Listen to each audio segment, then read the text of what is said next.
Assalamualaikum warahmatullahi wabarakatuh. Saya Aulia Aspira dari kelompok 12 akan melanjutkan presentasi dari Muhammad Hafid, yaitu tentang filsafat dan pemikiran Ibnu Tufail.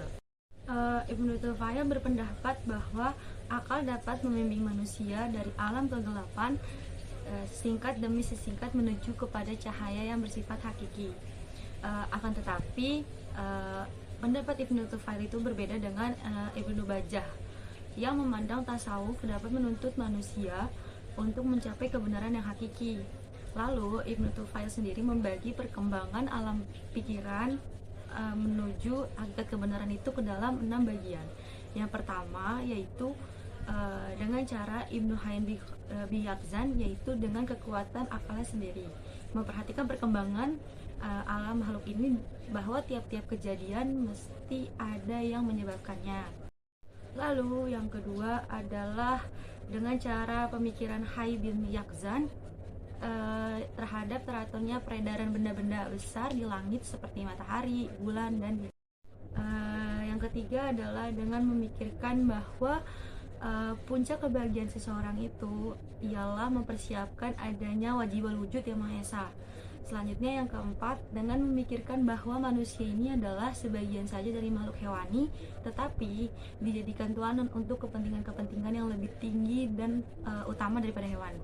Lalu selanjutnya yang kelima adalah dengan memikirkan bahwa kebahagiaan manusia dan keselamatannya dari kebinasaan hanyalah terdapat pada pengekalan dan penyaksian terhadap Tuhan wajibul wujud.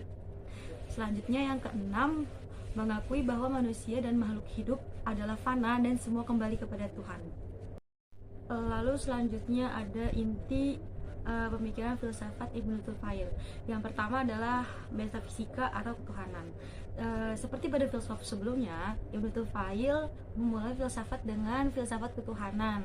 Dalam pembuktian adanya Tuhan, Ibnu Tufail mengemukakan 3 argumen sebagai berikut. Yang pertama ada argumen gerak. Gerak alam menjadi bukti adanya Allah.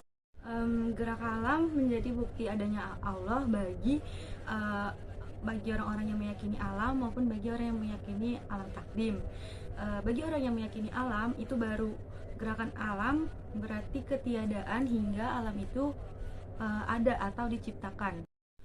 Oleh karena itu, keberadaan alam dari ketiadaan itu mestilah membutuhkan pencipta atau Allah.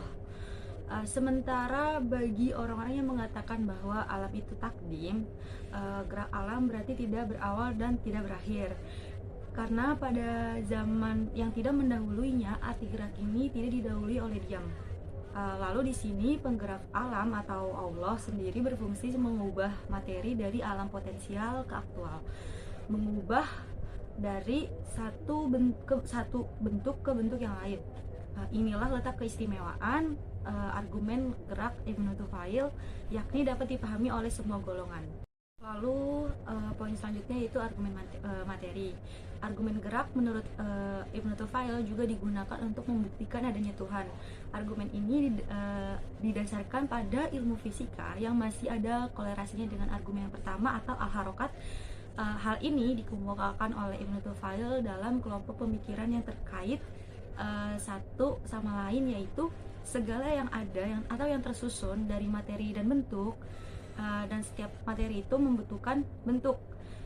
Lalu bentuk ini tidak mungkin berekstensi penggerak, dan segala yang ada untuk berekstensi membutuhkan pencipta.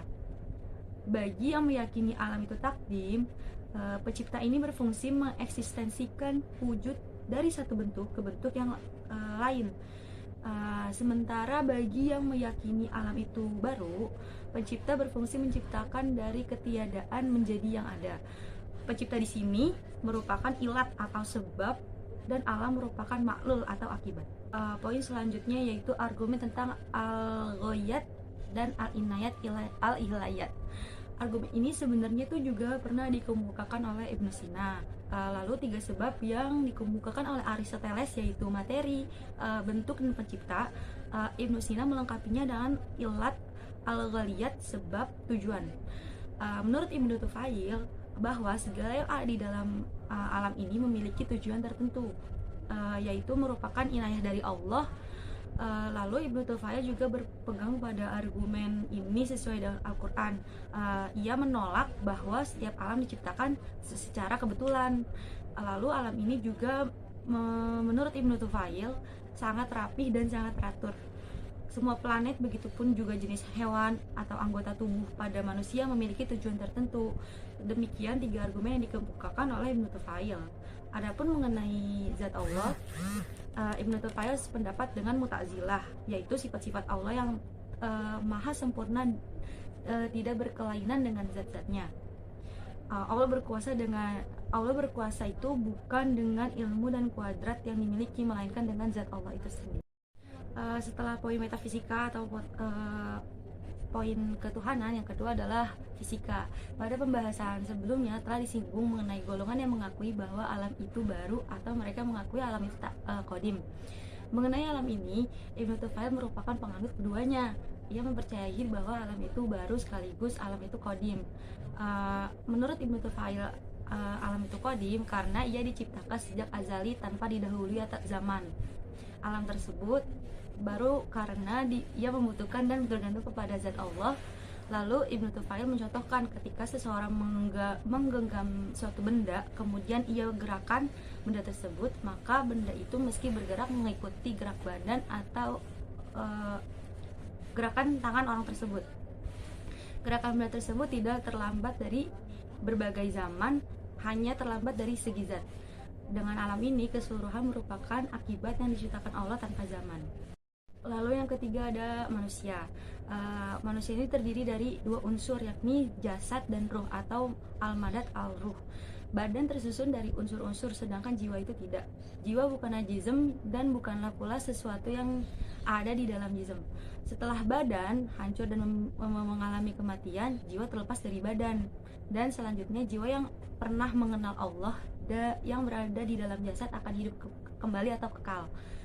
Lalu jiwa itu terdiri dari 3 tingkat. Yang pertama, jiwa tumbuhan atau an-nafs an-nabawiyat.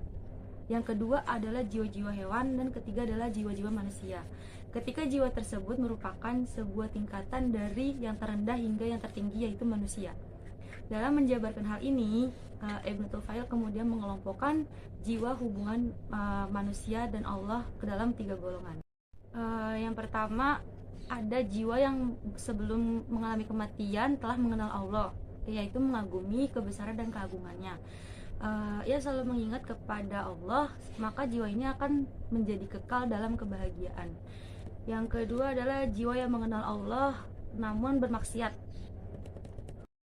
Yang poin yang kecil yaitu jiwa yang tidak mengenal Allah selama hidupnya, yaitu akan berakhir seperti hewan. Dalam hal ini, Ibnu Tufail meletakkan tanggung jawab manusia di hadapan Allah atas dasar pengetahuan tentang Allah. Orang itu yang tahu kepada Allah dan menjalankan kebaikan akan kekal dalam kebahagiaan. Yang keempat ada epistemologi, poin terakhir. Ibnu Tufail mengatakan seperti tersirat dalam kisah Hai Ibnu Yaqzan bahwa makrifat dimulai dari panca indera. Hal ini bersifat metafisik, dapat diketahui dengan akal dan intuisi. Makrifat dapat dilakukan dengan 2 cara, yaitu pemikiran atau renungan akal seperti yang dilakukan filsuf muslim, dan tasawuf seperti yang dilakukan oleh kaum sufi. Lalu kesesuaian antara nalar dan intuisi inilah yang membentuk epistemologi Ibnu Tufail. Menurut Ibnu Tufail, ma'rifat dengan tasawuf dapat dilakukan dengan latihan-latihan rohani dengan penuh kesungguhan. Semakin tinggi latihan itu, maka semakin jelas dan hakikat semakin tersingkap.